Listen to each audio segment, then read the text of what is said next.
So what is the grammar of the gospel, and how do we orient ourselves towards it?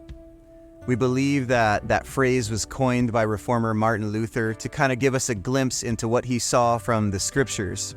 I sort of took it from a modern scholar named Jonathan Linebaugh, who gave us a lot of information about the writings of Paul that have impacted the way I think a lot about the gospel and a lot about worship. And so when we're asking what the grammar of the gospel is, we might first start by saying, what is the gospel? The gospel is the good news of Jesus about what he came to do that we could never do for ourselves in his death, life, and resurrection. And so when we're talking about the grammar, it's helpful to think of grammar kind of like we would think about the way grammar functions for English.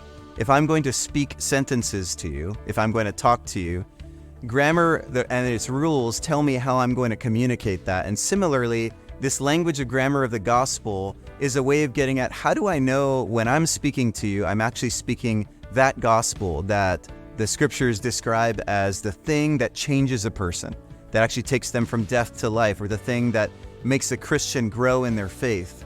There is this idea from the Apostle Paul, especially in a place like Romans 3, that justification by faith alone isn't only a doctrine about how at that final day I'm going to stand before God justified. He's going to give me a verdict. It's also not only a doctrine, it is additionally also a grammar. So it's a way of thinking about how I know when I speak sentences, I'm actually saying the gospel. Justification by faith alone acts as a grammar when it says, I speak the gospel when I'm telling you the good news of Jesus in a way that sounds like all gift and no works. That's what justification teaches, is salvation is by grace through faith, apart from my works. So when I speak of justification as a grammar, what I'm saying is I'm hearing the gospel clearly. When I'm hearing the good news of Jesus articulated to me in a way that tells me he loves me, that he's for me, and that I'm forgiven apart from anything I do. It's that separation that is the kind of grammar to know that I'm actually hearing the gospel.